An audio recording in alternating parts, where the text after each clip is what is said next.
Hello, I'm Niree Creed. I'm the Director of Communications at the AIIA, and I'm delighted today to be joined by Peter Hartcher, who is the Political and International Editor at the Sydney Morning Herald here in Canberra. Peter is about to address the ACT branch of the AIIA, and his subject is sometimes paranoia's just having all the facts, which is fascinating. Peter, are we too paranoid about our security or not paranoid enough? That is a great line, isn't it? That's a William Burroughs quote.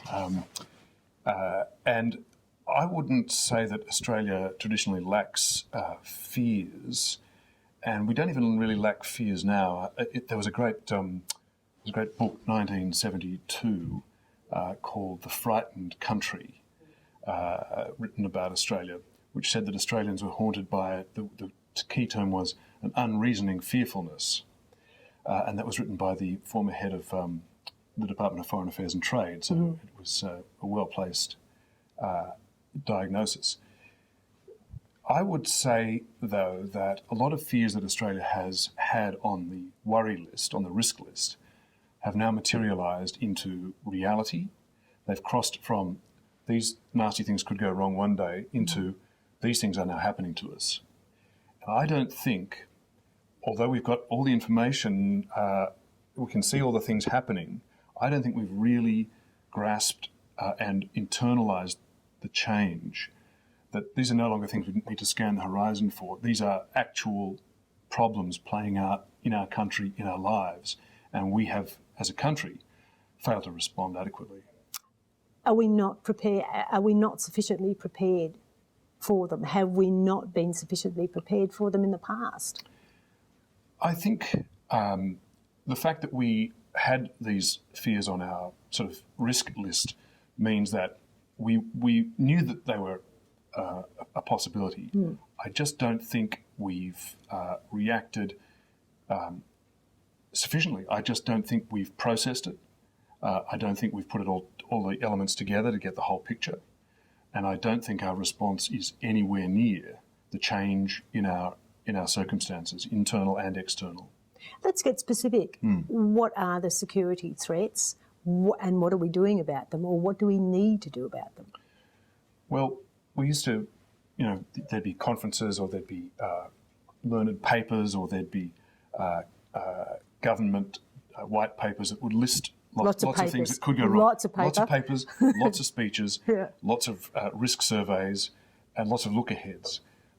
And some of the common elements were that you could get problems with nation states. You might get a rogue Russia. Well, that's happened. We now have Russia invading its neighbour and persisting. Another one was what happens if a rising China decides to become assertive and starts bullying its neighbours around, throwing its weight around. That's happened. We see that unfolding day to day in the South China Sea and sometimes in the East China Sea. We used to say, well, what if the once mighty Japanese war machine were to tool up again? What if Japan were to remilitarize? Well, that's happened too.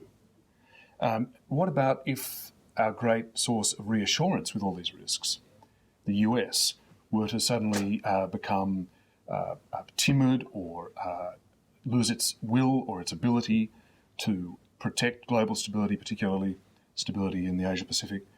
Well, there are some pretty big questions about that now too. If you look at the US defence budget, if you look at what the Congress is doing to the defence budget through sequestration, if you look at US willpower to maintain stability in the world, the Middle East is the most notable example, but there are others. For example, we see the US president telling the Chinese to stop building reclaimed islands and militarising them in the South China Sea.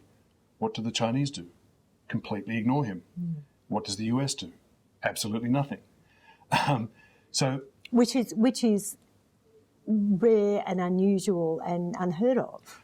For all of our assumptions about the US role, that great sense of this overarching protection and reassurance that the US and its alliance has always given us, these things are, in my view, now in question. And I don't think it's just my view. I think these are objectively sustainable points. So they're all sort of state-based, if you like. But there are some more items on the agenda as well that have moved from the risk list into the reality list. After September 11, Al-Qaeda was confronted, broadly defanged, if not defeated. We used to worry maybe there could be another virulent global terrorist movement.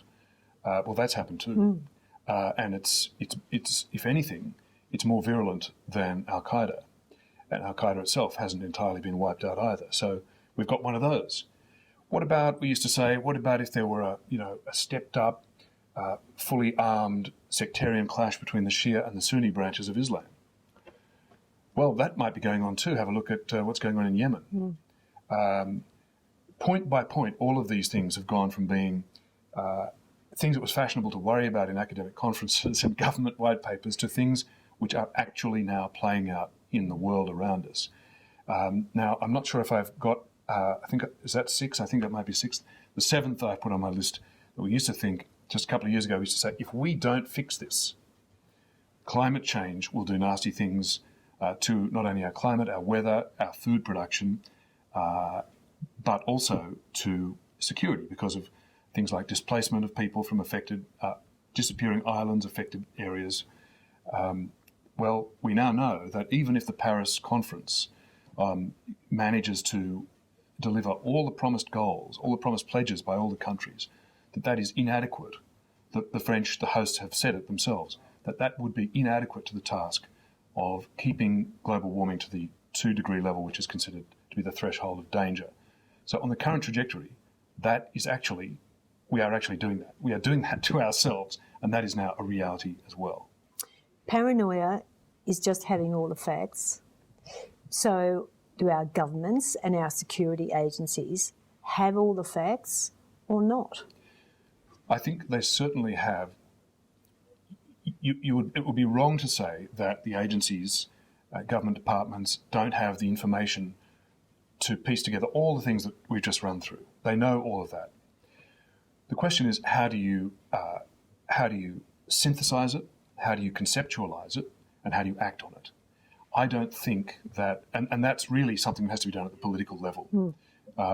Bureaucracies and agencies are great for carrying out existing programs and priorities, but it takes political leaders to say something has changed and we have to do something different. And I think that's been missing.